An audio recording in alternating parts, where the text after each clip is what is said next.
Welcome to the Friends with Money podcast, brought to you by Money Magazine, creating financial freedom for Australians since 1999. Welcome to the Friends with Money podcast. My name is Vanessa Walker and I'm the managing editor of Money. Now today I'm talking to Nicola Field, who wrote our May issue cover. There's a story on money and relationships. Basically, we wanted to provide our readers with a blueprint for how to have healthy financial relationships throughout their life. Welcome, Nicola. Thanks for joining us. Thanks for having me, Vanessa. What was something that you learned when writing this story that may have surprised you? Well, I have to be honest, when you're writing about money and relationships, it's very easy to get caught up in the nuts and bolts, the issue of who pays more or who earns more. But one of the financial advisors I spoke to actually made a statement that really resonated with me, that finance is just one element a person brings to a relationship. And I think that if you're in a loving, secure relationship, it pays to really bear that in mind, that money certainly isn't, it's important, but it certainly isn't the be all and end all of a relationship. Yeah, it can assume outsized proportions, I guess, for people. Absolutely. So going to the beginning of relationships, one of the typical passages of life is to meet somebody, then move in or marry, believing that it's a lifelong commitment. When you looked at the data, what was the actual likelihood of this happening, one monogamous relationship throughout life? Well, unfortunately, like a lot of developed countries, in Australia, the expression till death do us part doesn't always apply. About 30% of first marriages end in divorce. Subsequent marriages have a much higher failure rate. About 60% of those will end on the rocks. And one family lawyer actually said to me, once you add de facto relationships into the picture, we have a breakdown rate of about 50%. Huge. So this is something we've all got to contend with, right? Putting aside the myth that it's one relationship for your life and actually dealing with the reality that it's likely. Yeah, look, money can be a divisive, a lot of things contribute towards a relationship breakdown, but there is no doubt that money and financial stress can be a big factor. So it is certainly something worth addressing from an early stage. All right, well, let's flip to the positive. What are the green flags or positive things to look for when you're first testing the water with a romantic partner? I think there are really two things to look for. One is that your partner and yourself can have comfortable, relaxed conversations about money. It does tend to be a taboo subject, and it's pretty amazing, really, that we can be so close to someone, share so much of our lives with them and be intimate with them, and yet talking about money can still be a real taboo area of relationships. So it's a really positive sign if from the start you can simply have relaxed conversations. But I think the other thing to look forward to is, are your goals aligned as a couple? Because if your goals are really different, then there may not be a lot of longevity to the relationship. Now, importantly, what are the red flags that people should be looking out for when they're first getting together with somebody? Sure, and there are some really clear red flags.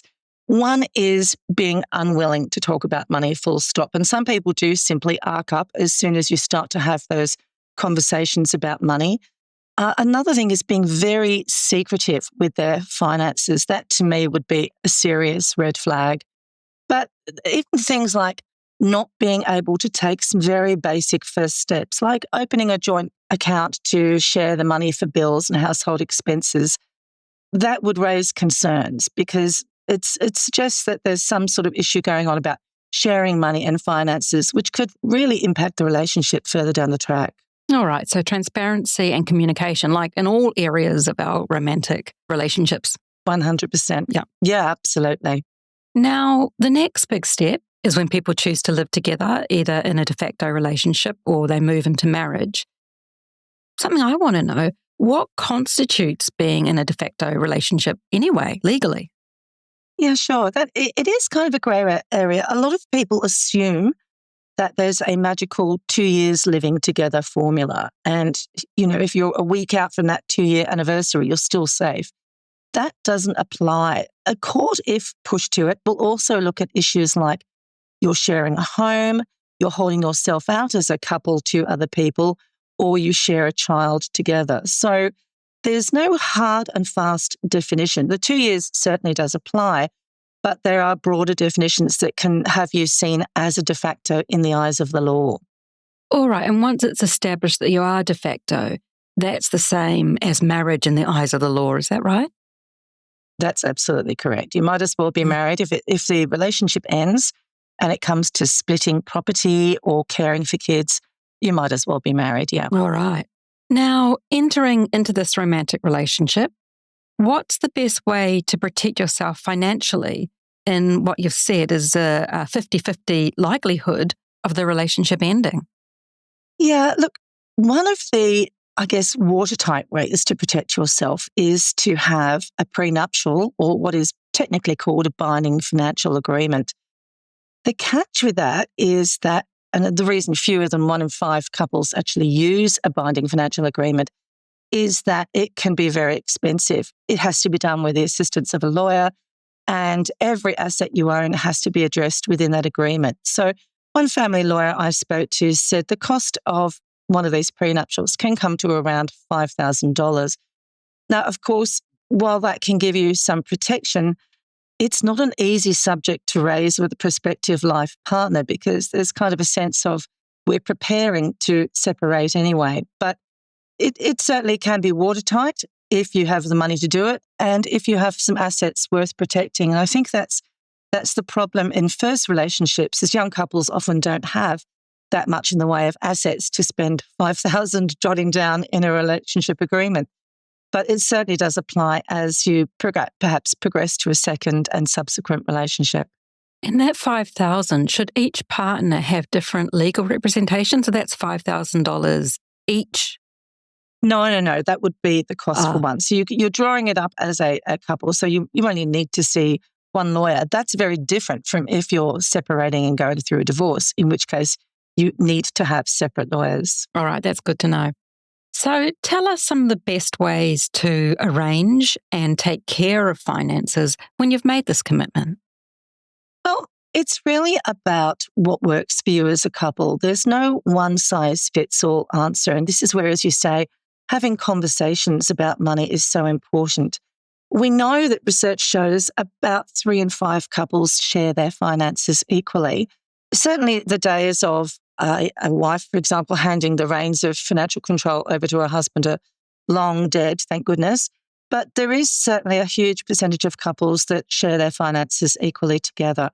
But 1 in 4 also have separate accounts. And I think one thing that works well for a lot of couples that I spoke to in the article is having a shared account for household bills, having another savings account where you contribute money towards shared goals like buying a first home or taking annual holidays, but also having a separate account for yourself for no questions asked spending money, so that if you want to go and buy money, go spend money on a hobby or something that is just a treat for yourself, then you can do that because it's your money. Nice. I wouldn't want to run my consumer choices through anybody else, to be honest. Yeah, those Temu receipts can really be very telling on a bank statement. Now, super. It has a special place when you're in a family unit. I know that, especially if one parent is out working in the workforce and another is working in the home raising children. Tell us what you know about super's place in these romantic relationships. We know that women generally retire with less in super than men, and it's usually because they have taken time out of the workforce to raise children. So it is quite important for couples to decide how they're going to manage their super as a couple, particularly if one parent takes time out of the workforce. And there are tax incentives for a working spouse to contribute towards their non-working partner's super. And it's very easy to say, look, this is a matter of trust that I'm putting money in my partner's super fund. But it all comes back to a relationship is fundamentally built on trust, because if the relationship does hit the rocks, then the super is all going to be pulled together and divided up anyway.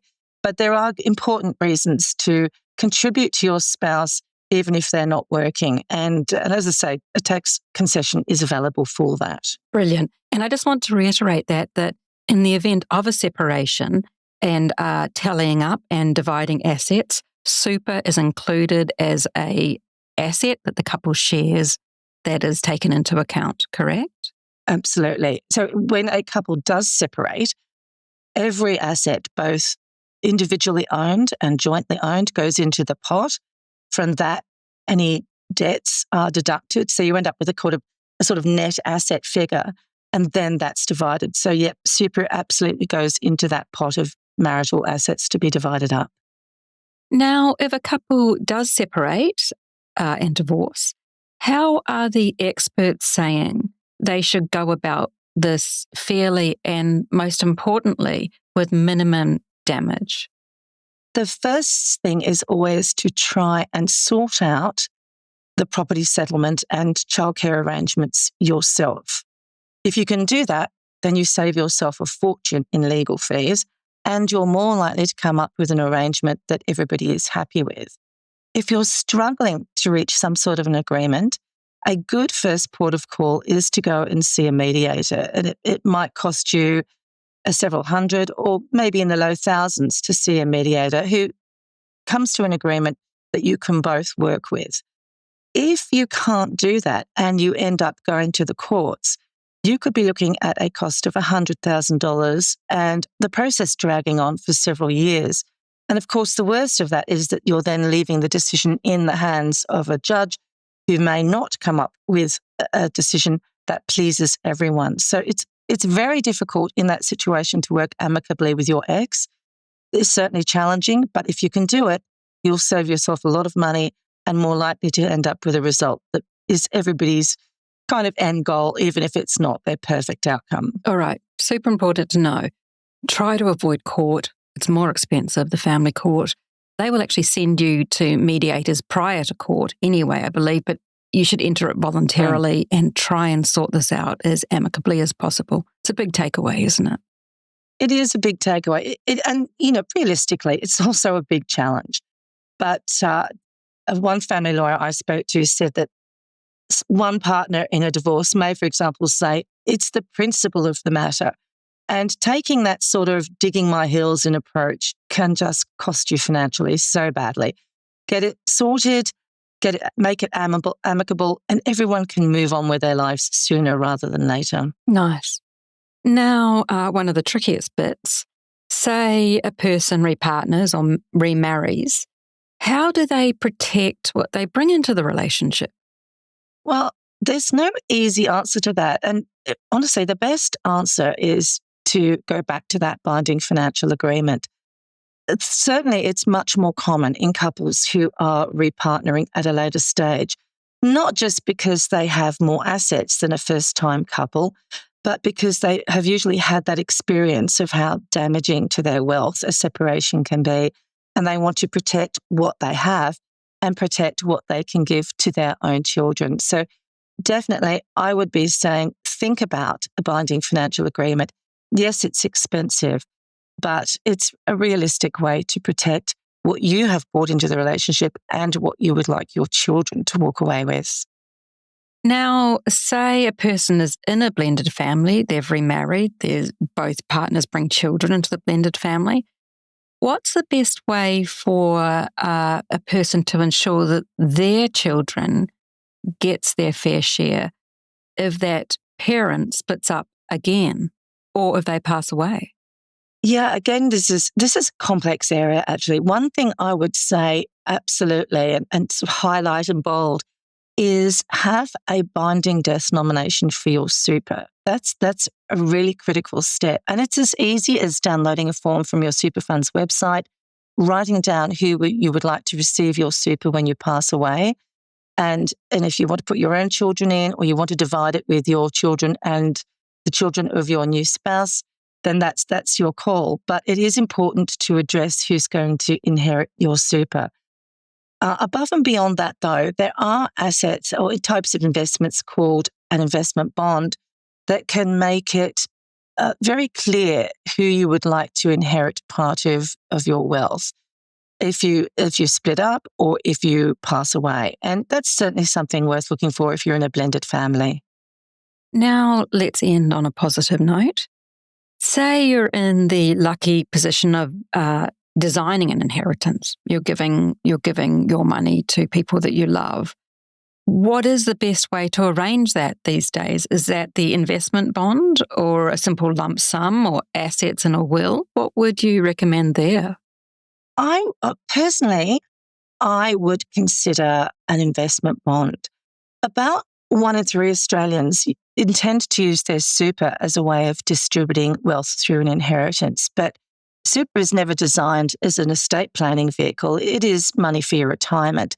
And when your adult child inherits super, they can be left with a fairly sizable tax bill that's going to eat into that inheritance. So, yeah, an investment bond is a really handy tool for dividing up your assets. And in fact, it's interesting that 1 in 5 Australians now are not just passing on their wealth to the next generation. A lot of them are skipping that generation and preferring to leave their wealth to their grandchildren. And again, an investment bond is something that will allow you to do that. One of the beauties of investment bonds is that they do not sit in your will. And that's important because it's surprising how many wills are contested and contested by family members. And you don't have to be a kind of lifestyles of the rich and famous family for an estate to be contested through the courts. About 60% of estates that are taken to the courts on a claim of being unfair are valued below $1 million. So everyday people are going out there and trying to contest an estate. So it's certainly something worth thinking about what you put in your will, how you divide that money up, and the investments that you use to divvy up that money. I would also say it's really important to talk to your family members about an inheritance before you pass away so that you can explain your reasons for it and everyone decides they're happy about it before a big shock arises when you pass away. So, Nicola, any last words of wisdom as we navigate personal relationships throughout our lives? How do we stay financially safe through multiple getting-togethers and possibly breaking up? I think the overarching issue is to start talking about money from an early stage. I know it doesn't make for great pillow talk at the beginning of a relationship, but that is actually the time to do it when everyone is pretty starry-eyed and it's hard to put a foot wrong. But more than that, it's about just managing those life admin tasks. Make sure you have enough life cover for your family. Have an up-to-date will. Have that binding death nomination in place for your super. Because these sorts of things are not always the pleasant tasks and they're easy to overlook. But if you can tick all those boxes, then you've at least established the groundwork for being able to talk about money with your partner, and you've put the financial tools in place to manage your money if things do go wrong. That is fantastic advice. Thank you so much, Nicola. I notice your little King Charles Spaniel's still possibly asleep. Thank the Lord. It's a miracle. Nicola's story, How to Have Healthy Financial Relationships Throughout Life, which covers the legal implications of living together, how to have a financially fair marriage, navigating blended families, and the latest way to design an inheritance, are all in the May issue of Money, which is on sale now. Thank you so much, Nicola. Thank you for having me. Thanks for listening to the Friends with Money podcast. For credible, independent and easy to understand financial commentary, visit moneymag.com.au. Please remember that the views and opinions expressed in this podcast are general in nature, and further independent advice and research based on your personal circumstances should be sought before making an investment decision.